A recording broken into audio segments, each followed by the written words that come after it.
दोस्तों, आज मैं सिंथेसिस डे 3 बताने जा रहा हूँ। इसके पहले हम आपको पार्टिसिपल के द्वारा दो वाक्यों को जोड़ना बताया और नॉमिनेटिव एब्सोल्यूट का प्रयोग करके दो वाक्यों को कैसे जोड़ा जाता है हमने बताया। आज तीसरा दिन है कि दो वाक्यों को जोड़ करके सिंथेसिस कैसे किया जाता है। फ्रेज इन अपोजिशन का प्रयोग करके दो वाक्यों को जोड़ना। सिंथेसिस मतलब दो वाक्यों को जोड़ना। Combine two sentences into one sentence is called synthesis. तो देखें, फ्रेज इन अपोजिशन का प्रयोग। Phrase in opposition, phrase means वाक्यांश। फ्रेज मतलब वाक्यांश, शब्दों का समूह जिसमें कर्ता और क्रिया न हो फ्रेज कहलाता है। A group of words which has no subject and verb is called phrase. इसी से मिलता जुलता क्लाज है। क्लाज में शब्दों का समूह जिसमें कर्ता और क्रिया हो क्लाज कहलाता है। कर्ता और क्रिया रहे तो क्लाज, कर्ता और क्रिया न रहे तो फ्रेज। दोनों में शब्दों का समूह होना चाहिए। फ्रेज शब्दों का समूह जिसमें कर्ता और क्रिया न रहे फ्रेज कहलाता है। Opposition means side by side, अगल बगल रखना। अपोजिशन मतलब साइड बाय साइड, फ्रेज मतलब वाक्यांश। तो सिंथेसिस चैप्टर में दो साधारण वाक्यों को जोड़कर एक साधारण वाक्य बताने का नियम बता रहे हैं। तो वैसे भी दो साधारण वाक्यों को जोड़कर एक साधारण वाक्य बनाना। इसके बाद दो साधारण वाक्यों को जोड़कर एक कॉम्प्लेक्स सेंटेंस बनाना। उसके बाद दो साधारण वाक्यों को जोड़कर एक कंपाउंड सेंटेंस बनाना।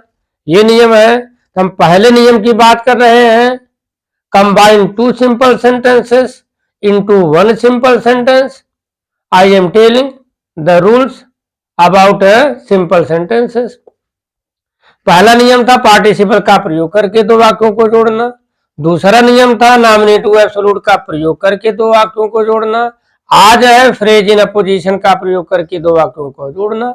देखें, आखिर फ्रेज इन अपोजिशन का प्रयोग कब होता है। तो शर्त नंबर 1, दो वाक्य दिए रहते हैं। 3 भी वाक्य हो सकते हैं, 4 भी वाक्य हो सकते हैं, तो मेनली दो वाक्य दिए रहते हैं।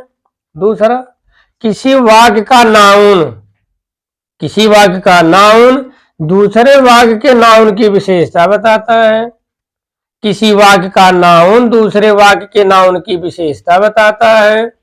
तीसरी शर्त, जो नाउन जिस नाउन की विशेषता बताएं। दो नाउन है, कोई नाउन किसी दूसरे नाउन की विशेषता बताता है, तो जो नाउन जिस नाउन की विशेषता बताएं उसी के बगल में दो कामा के बीच में रख देते हैं। जो नाउन जिस नाउन की विशेषता बताएं उसके बगल में दो कामा के बीच में रख देते हैं और दूसरे वाक्य का क्रिया और अन्य शब्द लगा देते हैं। एक उदाहरण देखें। ये उदाहरण मैंने 5 उदाहरण दिया हुआ है, एक समझाने की कोशिश करते हैं, तो आप इसे ध्यान पूर्वक देखें। Putin is the president of Russia, एक सेंटेंस है, Putin is the president of Russia. दूसरा सेंटेंस है, he is a great leader of the world, he is the great leader of the world. आए देखें, इसे समझने की कोशिश करते हैं। Putin is the president of India, the president of India, ये फ्रेज है, शब्दों का समूह है। एक शब्द द प्रेसिडेंट ऑफ रशिया शब्द है, ये फ्रेज है। दूसरा देखें, he is a great leader of the world, ये भी एक फ्रेज है, ये भी एक फ्रेज है। एक शब्द, दो शब्द, 3 शब्द, 4 शब्द, 5 शब्द, 6 शब्द, शब्दों के समूह को फ्रेज कहते हैं। एक फ्रेज ऊपर है, एक फ्रेज नीचे है। देखें, दो वाक्य दिए रहते हैं, वाक्य नंबर 1, वाक्य नंबर 2। दूसरा, किसी वाक्य का नाउन दूसरे वाक्य के नाउन की विशेषता बताता है। नाउन मतलब नाउन फ्रेज, शब्दों का समूह। नाउन मतलब नाउन या नाउन फ्रेज, शब्दों का समूह। देखें, अ great leader of the world. अच्छा, दुनिया का महान नेता, यह शब्द समूह किसकी विशेषता बताता है? दुनिया का महान नेता कौन है?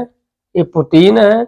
पुतिन एक नाउन है, पुतिन नाउन है। यह शब्द समूह या यह फ्रेज पुतिन की विशेषता बताता है। अ great leader of the world, यह शब्द समूह मतलब यह फ्रेज पुतिन की विशेषता बताता है। तो यह शब्द समूह जिस नाउन की विशेषता बताता है उसी के बगल में दो कामा लगाकर रख देते हैं। अब आप देखें, इसका हम सिंथेसिस करते हैं। यह भी सिंपल सेंटेंस है, यह भी सिंपल सेंटेंस है। दोनों को जोड़ करके एक सिंपल सेंटेंस बनाना है, एक सिंपल सेंटेंस बनाना है। देखें, अ great leader of the world, ये पुतिन की विशेषता बता रहा है।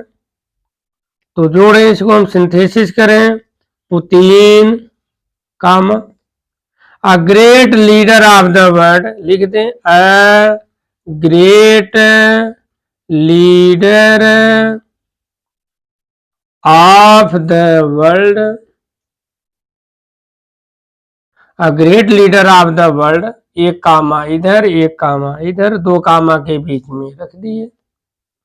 Putin a great leader of the world. अब दूसरे वाक्य की सहायक क्रिया और अन्य शब्द जोड़ देते हैं। यह शब्द समूह पुतिन की विशेषता बताता है। इसके बगल में दो कामा लगा करके रख दिए। अब आगे इस वाक्य में बचा क्या? Is the president of Russia, यही चीज हम लिख दें। Is the president of Russia, president of Russia. यह एक ही सेंटेंस हो गया। मेन कर्ता पुतिन है, क्रिया इज है। सिंपल सेंटेंस में एक कर्ता होना चाहिए और एक क्रिया होनी चाहिए। अब आप देख लीजिए, Putin a great leader of the world is the president of Russia. कर्ता पुतिन, क्रिया है इज, ये है सिंपल सेंटेंस। ये दो वाक्य दिया था, दो वाक्य को मैंने सिंथेसिस करके एक वाक्य बना दिया। यह भी सिंपल था, यह भी सिंपल है, यह भी सिंपल है। सिंथेसिस में यही नियम चल रहा है कि यस धन यस बराबर yes, simple sentence plus simple sentence बराबर एक सिंपल सेंटेंस आए। अब इसमें और एक चीज देखें, यह हमने इसको सिंथेसिस कर दिया। इसी का दूसरा नियम देख लीजिए। Putin is the president of Russia, तो द प्रेसिडेंट ऑफ रशिया, यह फ्रेज किसकी विशेषता बता रहा है? यह भी पुतिन की विशेषता बता रहा है। हम इस फ्रेज को भी पुतिन के बगल में रखकर सिंथेसिस कर सकते हैं।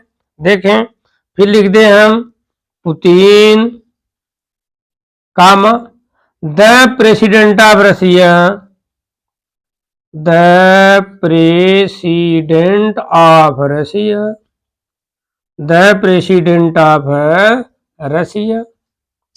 ये शब्द समूह पुतिन के लिए ही आया है।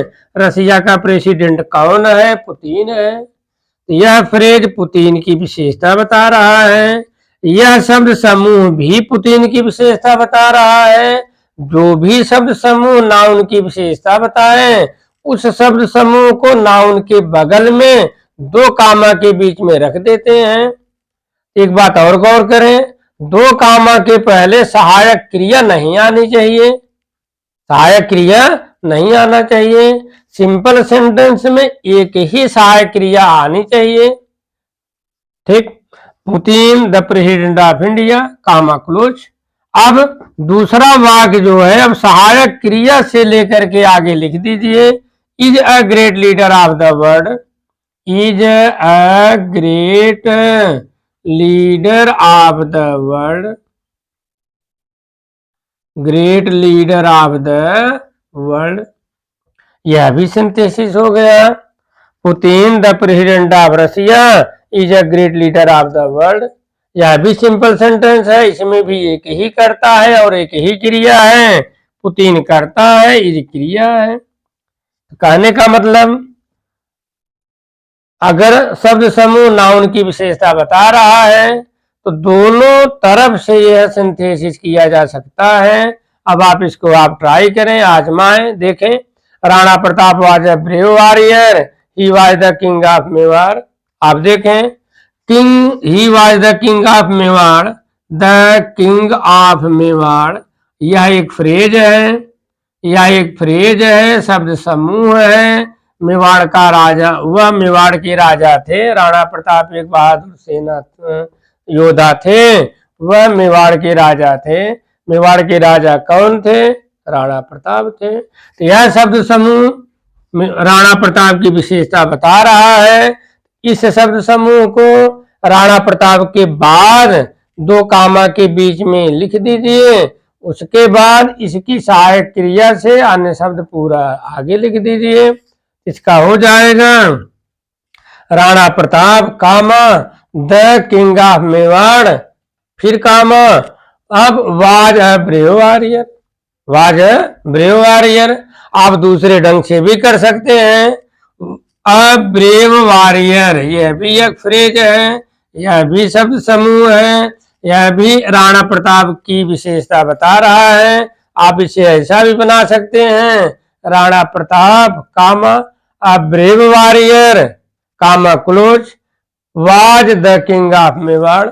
दोस्तों, इस तरह से आप पांचों एग्जाम्पल आप लर्न कर सकते हैं, प्रैक्टिस कर सकते हैं। यह वीडियो आप एक बार, दो बार, तीन बार देखें, अच्छे से समझने की कोशिश करें और अच्छा लगे तो शेयर करें, सब्सक्राइब करें। धन्यवाद।